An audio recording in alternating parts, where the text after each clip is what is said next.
In 2003, a strange discovery was made in the desolate Atacama desert. Near an abandoned church in the ghost town of Noria, a tiny form only 6 inches long was found wrapped in an old cloth. This being, nicknamed Ada, appeared to defy the laws of human biology. It possessed an elongated, cone-shaped skull and only 10 pairs of ribs instead of the usual 12.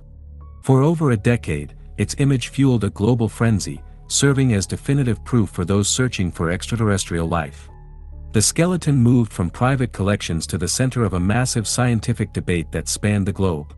Today, we peel back the layers of this mystery, moving past the wonder of the unknown toward a complex and tragic human reality.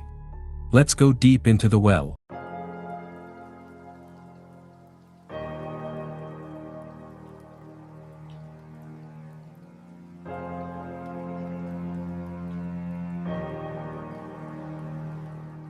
The discovery of Ada immediately ignited a speculative firestorm. When the first low-resolution images emerged, they seemed to show a creature completely incompatible with human biology. The elongated skull, the large eye sockets, and the compact, bizarre form were perfect fuel for the alien life hypothesis. Amateur researchers claimed it was a classic gray alien. They pointed to its small stature and skeletal anomalies as definitive proof. They argued that its structure suggested a being that was not a primate. For a decade, Ada became the poster child for ancient alien theorists, who believed that this was evidence of our history being intersected by advanced extraterrestrials. Even some medical professionals, shown only the photos, confessed that the skeleton was profoundly anomalous and did not immediately align with any known human genetic disorders. The frenzy was functional. It created a shared myth that ignored the need for context and immediate verification. For many, this tiny being was not a data point, but a confirmation of their deepest beliefs. As the speculation grew, a few dedicated scientists realized that the truth could only be found through direct physical examination. In 2012, a team led by geneticist Garry Nolan from Stanford University gained access to the skeleton. Their objective was to use modern genetic sequencing and advanced imaging to determine its origin. They had 2 critical questions: is it a primate, and is it human? The scientific community was skeptical. Most thought it was a mummified animal or perhaps a fraudulent creation. They obtained permission to take small, non-invasive samples. The initial testing faced unique challenges. The remains were dehydrated and fragile. They used high-resolution X-rays and CT scans to create a detailed 3-dimensional model. This initial physical access was the first crucial step in stripping away the layer of mythology and applying rigorous, empirical analysis to the mysterious Atacama being. The results of the DNA sequencing were a profound turning point. In 2013, the team released their initial findings, which were definitive: Ada was human. The mitochondrial DNA showed a distinct human haplotype, specifically from the western South American region. This was not a non-human biology. It was, undeniably, one of us. This result effectively dismantled the entire alien hypothesis. The data proved that all the features previously used as evidence of extraterrestrial origins, the elongated skull, the strange rib count, the facial anomalies, were human in nature. The alien life theory was revealed to be a temporary deception that ignored the reality of genetic possibility. The initial wonder was replaced by a more complex question: why was a human being only 6 inches tall and so profoundly altered in appearance? Following the DNA confirmation, a new scientific battle began. If Ada was human, what was the cause of its condition? The initial report suggested that based on the imaging, Ada possessed the bone density and maturity of a child aged 6 to 8. This suggestion created a medical paradox. How could a 6-inch tall person live to that age? Other scientists immediately challenged this interpretation. They argued that the imaging interpretation was flawed. They suggested that the apparent bone maturity was actually the result of extreme bone malformations, not age. They argued that the visual presentation was a functional illusion created by a unique set of developmental failures. They debated if Ada was a fetus or a profoundly premature infant. This debate forced experts to move beyond simple visual diagnosis and apply a deeper knowledge of human pathology. The debate about Ada's age remained a massive hurdle. The research team realized that X-rays and simple sequencing were insufficient. They needed to use the most advanced tools of modern genomics. In 2018, they employed sophisticated new generation sequencing and high-coverage DNA data.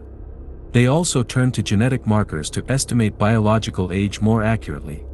They searched the entire genome for specific signals of human development and maturation. They used algorithms to analyze hundreds of genetic markers to build a timeline of the individual's development. This new functional test allowed them to see that the previous interpretation of bone density was incorrect. The data now suggested that Ada's true age was far younger than 6 to 8 years. The new science was providing a tool to finally approach the real answer. The sophisticated genetic sequencing provided the final, heartbreaking answer. Ada's genome revealed multiple, severe genetic mutations. The team identified pathogenic variants in several genes that are critical for bone development and skeleton formation. These were not common anomalies. Ada suffered from a lethal cluster of genetic conditions. The data proved that these specific mutations would have prevented normal growth and resulted in extreme bone malformations. The elongated skull was not alien, it was the result of severe developmental issues. The missing ribs and compact structure were the direct results of these catastrophic errors. The DNA analysis provided a clear model, a genetic failure that resulted in a tragic, impossible life. Science had finally replaced the myth with a specific medical reality. The combination of advanced sequencing and pathogenetic analysis provided the final conclusion. Ada was a human female fetus. The genetic errors were so profound that it was functionally impossible for her to have been born alive or to have survived more than a few days if she had. Her skeletal maturation was a profound anomaly, a convergence of multiple severe failures.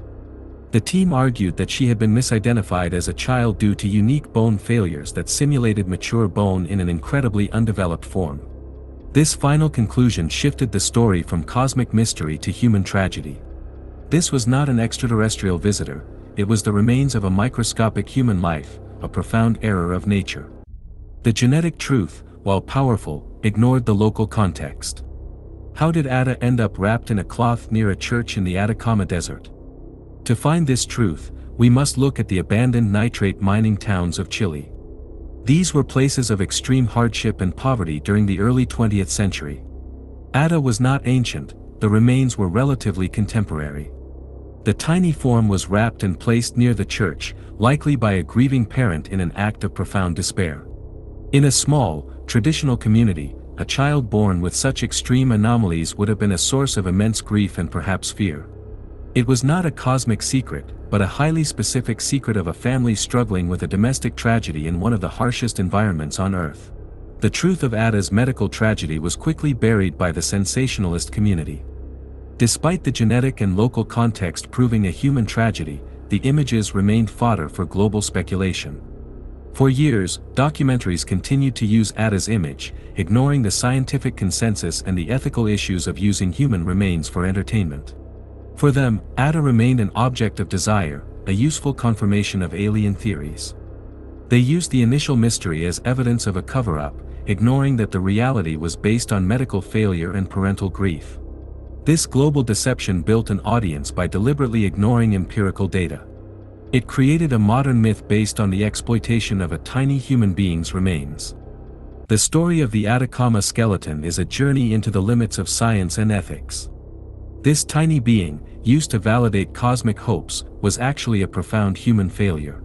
Science provided the tool to strip away the deception of the alien theory, revealing a tragic medical reality. But it also raised new professional ethical questions about the study of human remains without consent. The journey from a desert grave to a modern genetic clinic forces us to confront how we treat the dead. We realize that the true mystery is not in the stars, but in the errors of our own biology and the deceptions of our own myths. The alternate narrative turned a tragedy into a cosmic mystery and kept the truth at bay for years. It showed how easily we can lose our humanity in the search for something spectacular. Subscribe, ring the bell, and thanks for watching. Don't forget. I'll see you at the bottom of the well.